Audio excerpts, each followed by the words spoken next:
nikaenda go to water like 2 days without eating. Cut away a lot of weight. Mimi mtu mwenye, as much as I was trying, I was not trying to be given something. Sometimes there's an hotel there, kwa nenda ananipea food hadi nilipa do yake jana, and which it's a shame, man.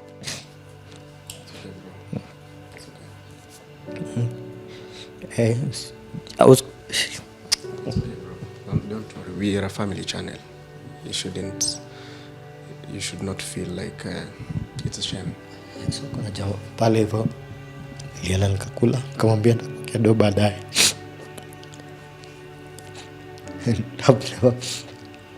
I've never been that low, man.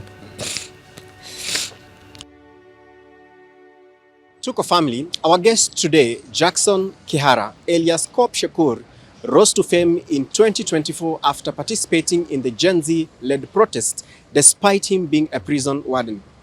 Today, his life is a stark contrast of what it used to be. He can't afford a meal. We are here to listen to him and understand what happened and he found himself in this situation. My name is Kihara Wangeshi. Let's dive in. Jackson, karibu Tuko once again. Shukran sana kwa kukuja kunitembelea. Leo tumekuja kwako kuitika wito, manake kuna video ulipost on IG ya where you are currently living. Tukaona wacha tukutembelee, tuone na macho, tuamini, tusikie what happened. So take us through from that moment wakati you were the talk of town as the policeman who was demonstrating with his peers. What happened after that? Yeah, so after hapo I was interdicted kutoka job. Interdictiwa kidogo, after a few months nikarudisha job, nikapelekwa place inaitwa Marital Tarakaniti. Intimidations zikakuwa mingi. You're not given off intimidations to, like the government was trying to force me out. So eventually nikamua niandike resignation, which wakakataa. After a while nikaambiwa tu station yenye nilikuwa saa hiyo nilikuwa Bungoma at that time, nikaambiwa nimefutwa job. Nikauliza iko wapi dismissal letter, bado hawajanipatia juu I wanted to go with it to court. So walikuwa wananipeleka tu hivi. So technically you have not received the dismissal letter. Are you still a prison officer? I don't know, because I received the dismissal letter, but I'm not silipwangi mshahara. When was that? Ilikuwa I think January. Yeah, hapo January. And you waliniambia I've been dismissed. So how did you find yourself here where you are, or what happened then after that you were dismissed? What happened next? After I was dismissed, I came to Nairobi. Nilikuwa naishi na ex-wife.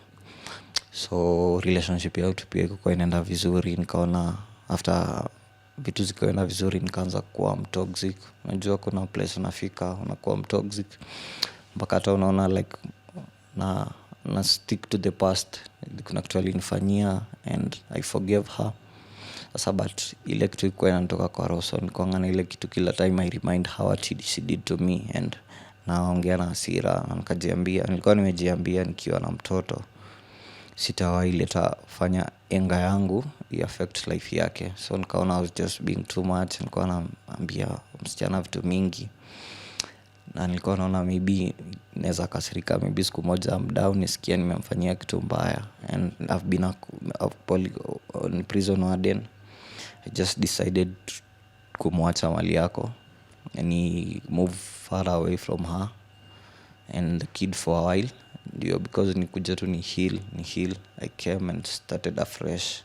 Before you bring us here, would you be open to share probably what happened between you two in that past that you now kept referring to? So there was a certain time nilikuwa nimeenda matanga ya ndugu yangu in Uganda.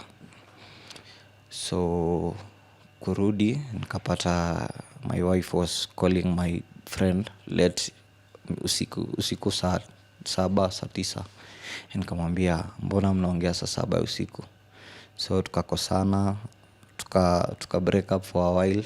Families kakuja pamoja and kaniambia if I don't have evidence this woman has done to me, hakuna evidence niko nayo. So tulirudi pamoja. So there was a certain time pia nilikuwa tu niko nje, so nilikuwa na gari and I think the wife knew the tracker. Ni gari iko na tracker, alikuwa pia na hiyo tracker juu pia tulikuwa tunafanya nayo kazi, so alikuwa anajua every place penye niko. So this day nilikuja announce tu, nikampata na rafiki yangu kwa kitanda and nikaleta vurugu kidogo. Sikupiga the woman, nilipiga tu huyo kijana nikamuumiza because of hasira, but sikuguza mwanamke.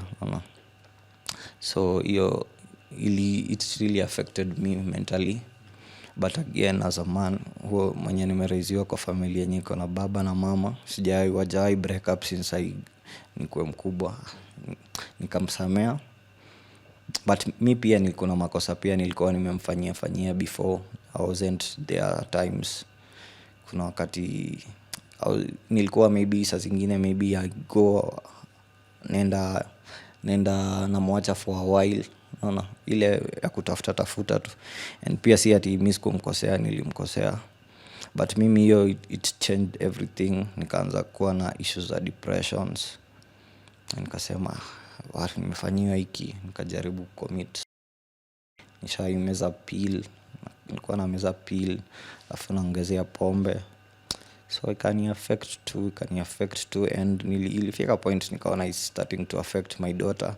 Hadi mpaka the baby mama kaniambia nimeanza kutraumatize mtoto. So maybe ikaanza kunipata and I just decided to walk away, move away, kuanza upya. Hiyo time I was homeless kutoka kwa nyumba yenye tulikuwa tunaishi naye. I became homeless for a day. Nilikaa homeless, nikapigia babangu, akanitumia pesa, nikalala kwa Airbnb. And then I called some friends, nikamwambia what I was going through. They came through, kuna mtu alinipea do, ndio nikakuja nikarenti nyumba. I started, hata nilikuwa pia nalala tu bado chini, but nilikuwa na mattress. Nilianza na mattress tu and nikaanza kubuy vitu pole pole, nafanya kazi na buy vitu. I furnished the whole house. Alafu pia still kuna biashara nilikuwa nimezifanya in Bungoma ya event. I spent a lot of money. So mvua ilikuja ikanyesha, ikaribu matent nini, na saa hiyo I'm expecting to make money kutoka kwa hiyo event because event ndio nilikuwa side hustle yangu yenye inanisaidia sana. So I lost a lot of money. Tent zilivunjika, sound system ikaharibika, watu wa turn up, watu wenye walikuwa wamenilipa tickets, I had to refund them money. Hadi nilikuwa nimepeleka Mr. Seed, hadi Mr. Seed ilibidi tu hata sikumwambia anything. I just switched off my phone, came back to Nairobi. Alafu hivyo tu ndio nikaanza kuwa na financial struggles kidogo na jaribu kwa huku. Still I'm depressed, but still bado na fight kuja back. Nimefight. I furnished my whole house with everything. This particular house was fully furnished? Yeah, it was fully furnished. Even I have pictures. It was furnished yote vizuri. But sasa kuna zile madeni zinaanza come back. Ulichukua pesa ya mtu kufanya na event. Pia niko na bank loans I'm dealing with. So these things start coming back. Before we go on, make us understand. During the protests in 2024, around June, July, were you depressed and you were participating actively? Was that a way to express or to let out or vent through what you're going through? First, let me say I did a nice thing, but your activism, nilikuanga na thoughts za every time. Najiambia I've lost my family too. We are breaking up. Not Diana. Nasema I've lost what I was working hard for. like hapo nilikuwa nimeanza kulose it, and hiyo kupiga hata hiyo kijana it costed me money, a lot of money. So hapo ndio nikaanza kuhappy. Nilikuwa na financial struggles but na come I borrow someone money, I try and come back, work hard. So I think there was a certain time nilikuwa naendesha gari, nilikuwa nasema tu nijimalize. So nikajiambia, a lot of things were going on in the country, government wasn't taking us the right directions. So hiyo bold step yangu nilikuwa najiambia, what's the worst thing that can happen that sija try? Is they'll kill me. If they'll kill me, sitakuwa nimejiwa. So it was one of the way yenye ilikuwa inanipeanga like hiyo kubeba mabango, nilikuwa depressed. Let me do this. If that's the worst thing they can do is to kill me. So I did it. It became a good thing, and I tried kupazana na activism. Niliona ni kama calling yangu, what God purpose yangu kwa life. So nimengangana na activism, kushikwa, kutoa cash bail, pambana. I've been dealing with so many things, and so nilikuwa nimefika mwisho time nilirecord hiyo video. Kwa najaribu, nimefunga kamba huko juu,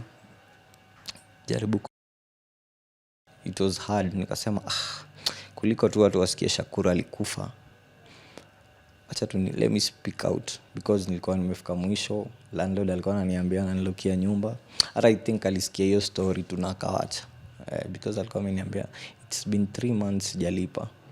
Nilikuwa na try makazi, nilikuwa natumia gari yangu kuendesha taxi. Saa zingine napeana kahaya, gari kapata accident, unaona.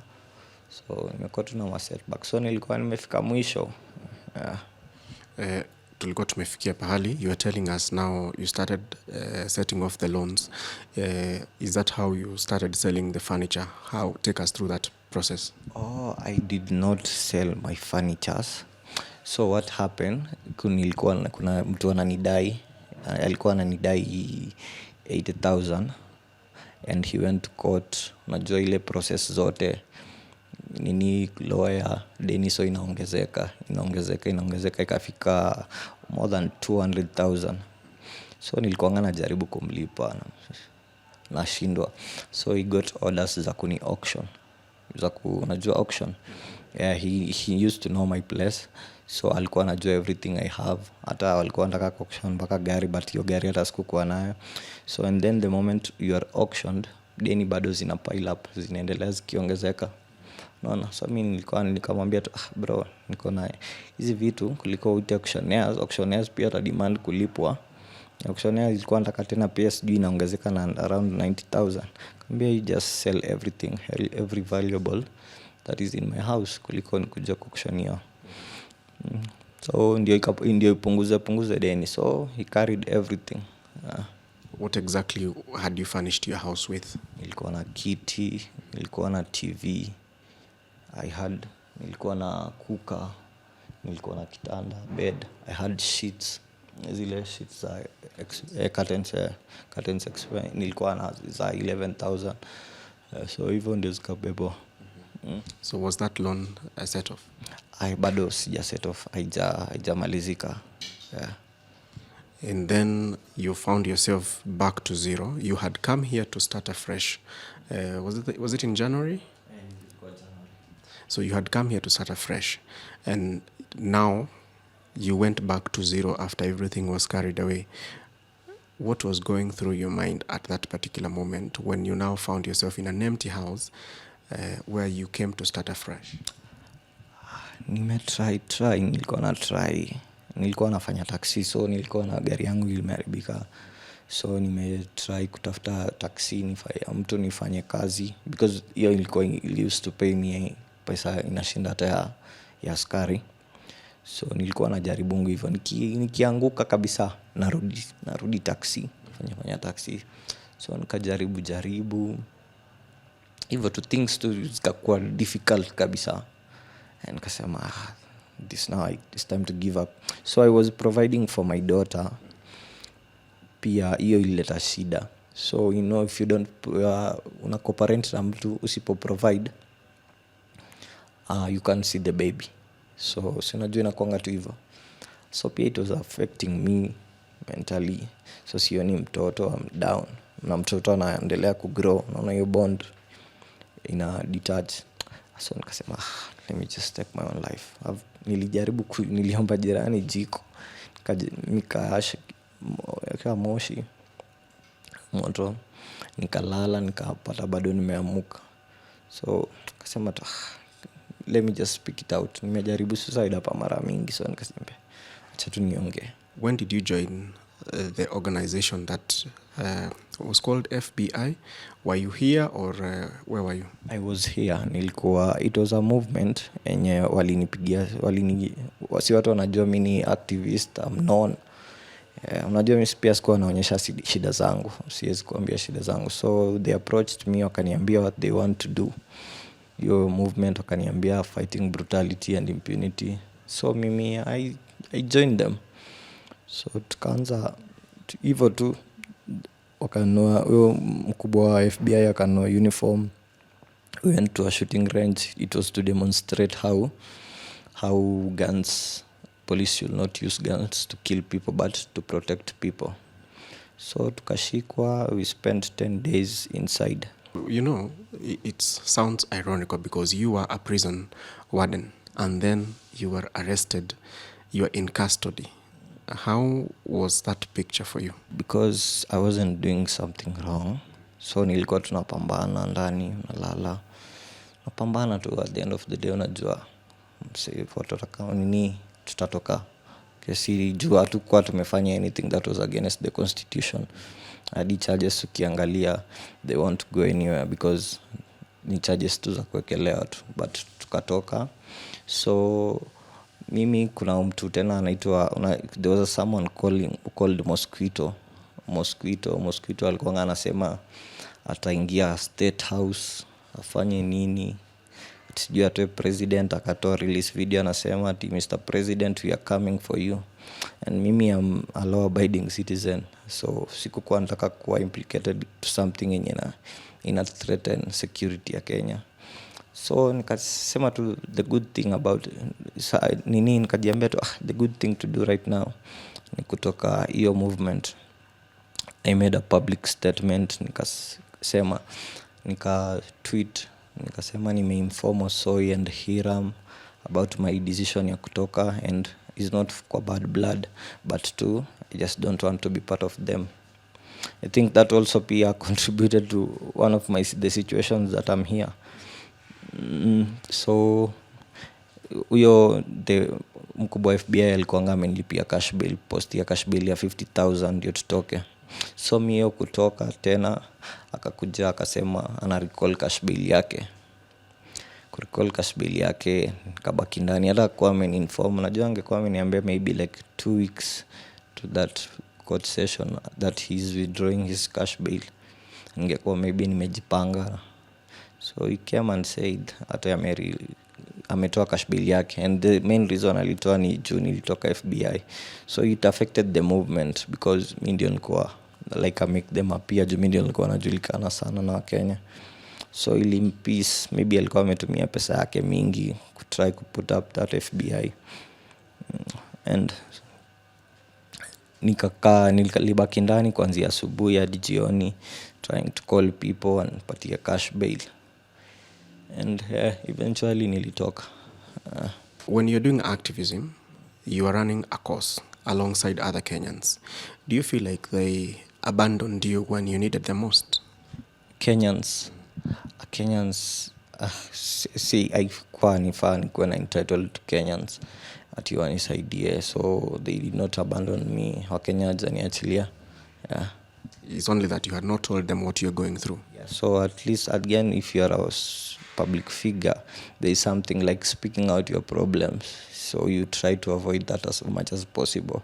But mimi nikajiambia I'll die if I don't speak. But at least if I speak out, maybe I can get some help from people, maybe start over. Yeah. Okay. So currently, what are your immediate needs? My immediate needs I just my place. So every time I come here na kuanga na enough expect ko full kwa mlango. So if rent to nikipata rent, hizi vitu zingine za pole pole. Nikipata like some amount nilipe deni yenye niko nayo, madeni niko nazo, deni tu, load ya deni kinitoka kidogo, I can just go back to my hustle zangu na nitamanuva tu hivyo and I'll be okay. Let's put some figures to the situation. How much is your rent? How many months are you back? And what is the amount of the debt that you have? Debt enye niko nayo nini sio hata hiyo moja peke yake. I have bank loans zenye nilikuwa nazi, after I was fired I started paying them by myself, na hustle nalipa kidogo, so I have more than 1 million. Yes.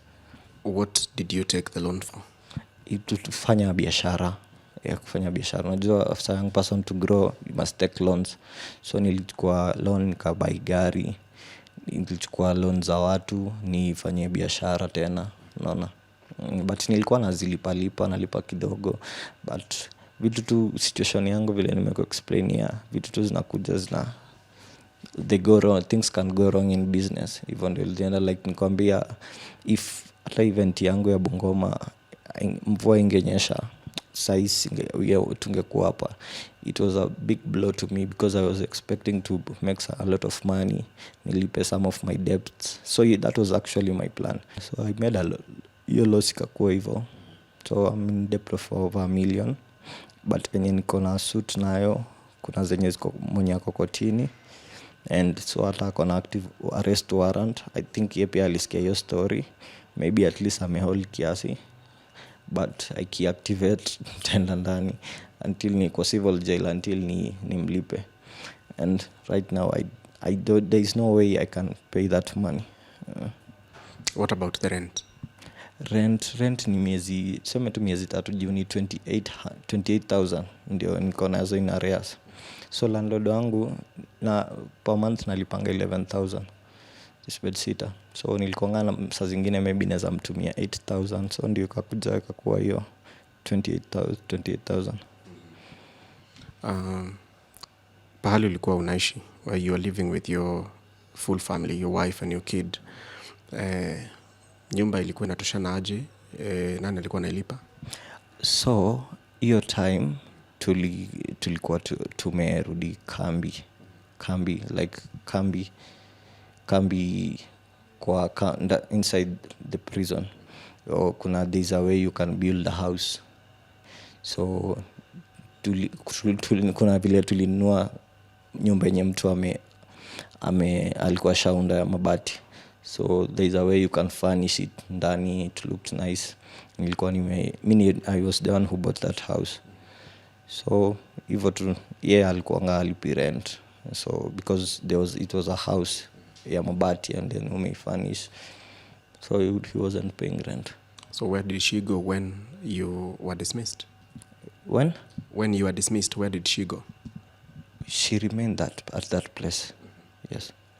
Yeah, because yeye pia ni askari, and it was hiyo nyumba tulikuwa tumeinunua place kwa station yake. Yes. It now makes sense why ukisema ni askari. What does the future look like for Kihara? I hope future yangu itakuwa poa. But still nini advice zenye watu wamenipea, kuna mtu ameoffer kunipea therapy, because wakaniambia that's the first thing I need. I'm glad hata with this whole situation sijaanza kuwa addicted to alcohol or anything. Nilikuwa nikimeza sumu na jaribu nikimeza pills na ongeza na pombe nijaribu nikufe, but sijawahi kuwa addict.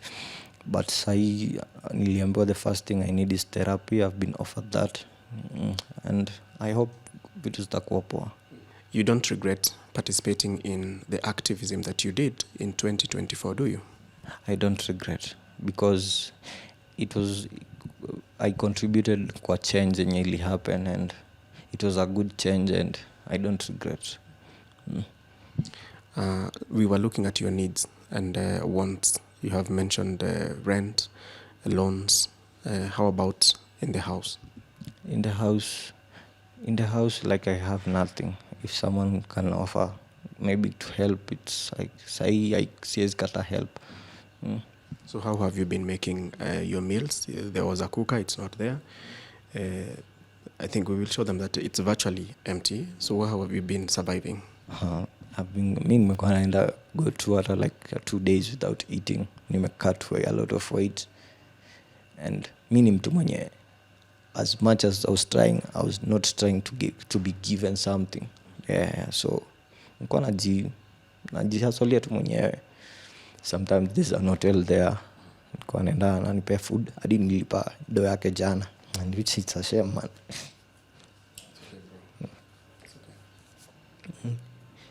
I was... It's okay, bro. Don't worry. We are a family channel. You should not feel like it's a shame. We are a family channel. And we understand the situation.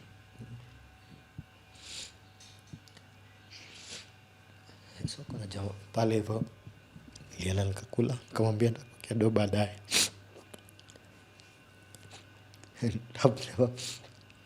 I've never been that low, man.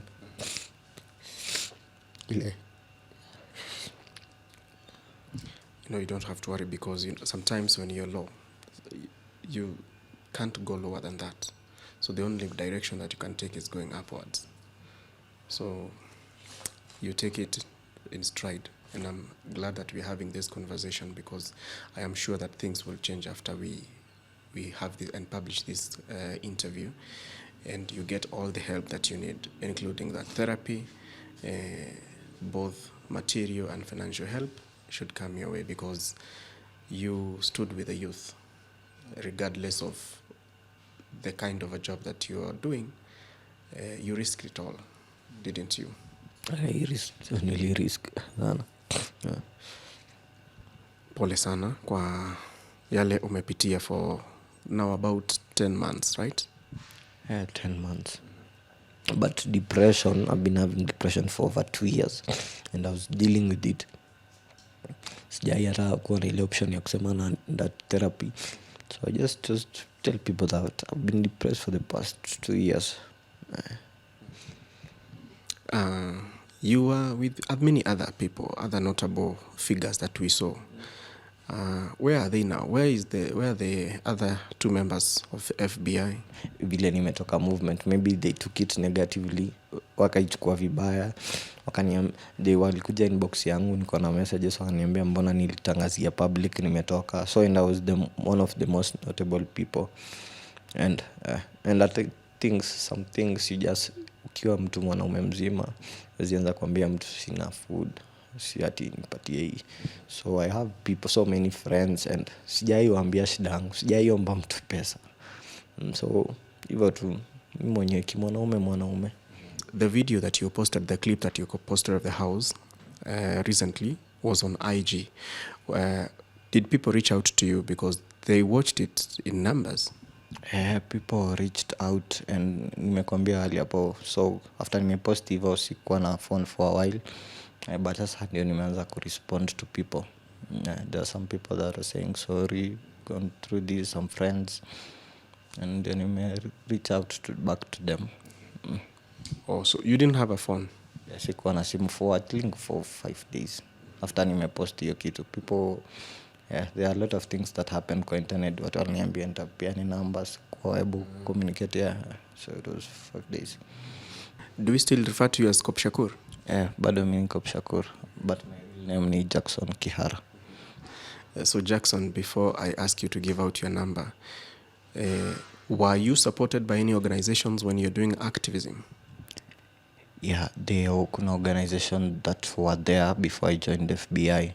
And then the FBI wasn't a militia. So kuna tu designed, people took FBI kama ni a militia because of this guy called Mosquito. Alikuwa anasema many things. Alafu one of the problems that huyo member mkubwa wa FBI alifanya ni kujiassociate na Mosquito. So mimi I'm a law abiding citizen, so sikuwa nataka hizo vitu. And pia one of the reason nilitoka ni because this organization stopped supporting me. Unaona? Ndio niko na watu wacha nitoke, but there were some organizations. I think at this point, just give out your number for people to reach out to you, those who can, and then we'll agree on the modalities of support and help that you need. Yeah. My number is 0720 12 86 32. Jackson Kihara. Do your parents know what you're going through right now? Mi nakuanga mtu msiri sana, so hadi what I'm going through sikuwa nimeambia babangu, sijaambia babangu I have loans. Mimi nikuanga tu msiri tu na tackle vitu zangu mimi mwenyewe.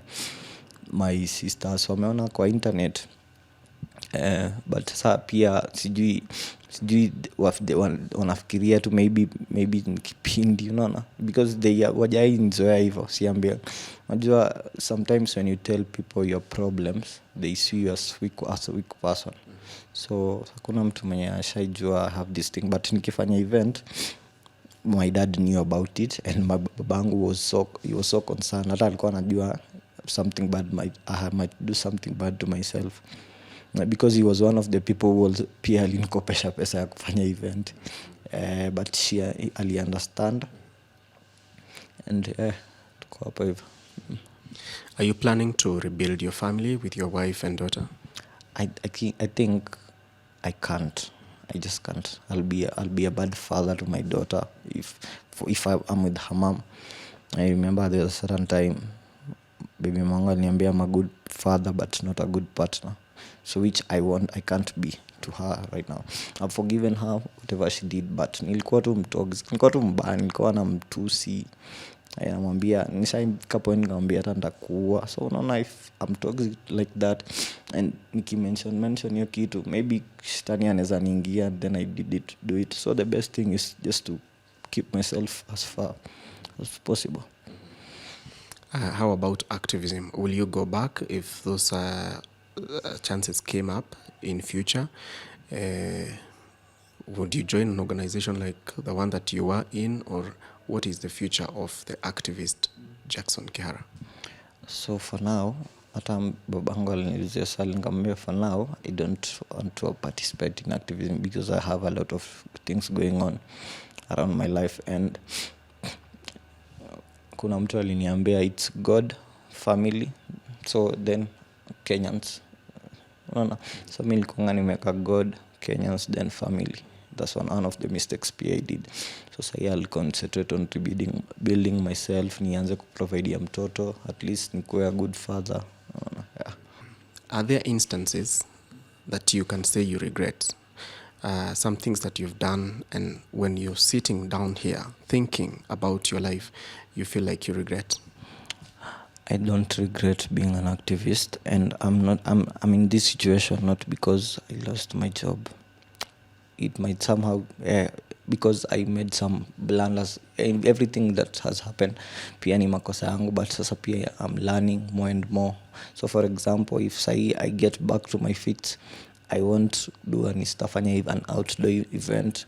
If I get back on my feet, I want to give out if I have a car again, I want to give out my car to a person. I'll make sure it has insurance every time. So part of this is also my mistakes, and I won't repeat them again because nime learn. Yes. Kuna wale wanasema uliacha kazi mzuri ya serikali and that is how you found yourself here. What would you tell them? To be honest, mimi place nilikuwa nimefika, kwanza one of the reason nili opt ku resign is because mimi bills zangu zilikuwa zinakuja almost 70,000 a month. So I was transferred to a place where I couldn't do business, and mimi msanii nimezoea business. So at times si kila mtu ako na mindset ya kazi hiyo nini. So mimi pia nilikuwa najiambia if okay, my mtoto wangu shule enye tulikuwa nimempeleka, we are paying 20,000 per term, so if you say you have transferred me to a place that I will only work for that 20,000 in a month and don't make extra cash, it doesn't make sense. So it's not about the job. So what are you up to nowadays? Can you paint for us the picture of your typical day?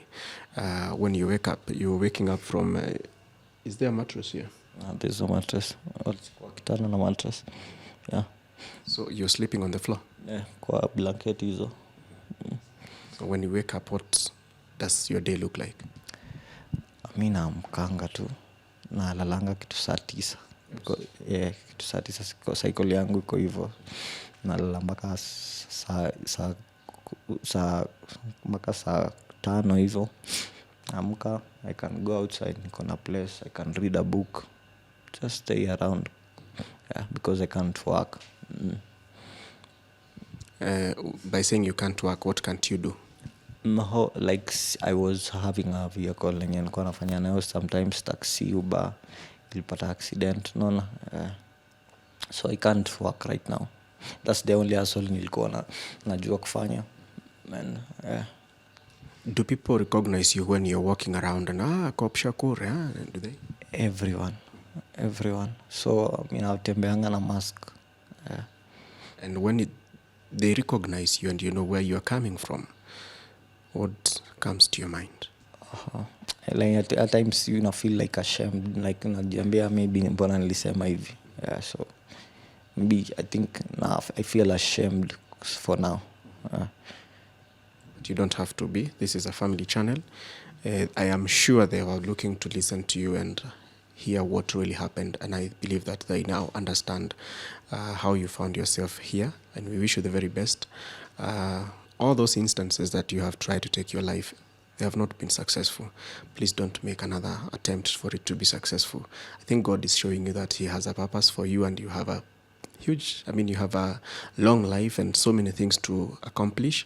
So just take this as a stepping stone, that, or a point of reference, that I was once in such a position or in such a place, but you were able to build yourself up, because I believe you can.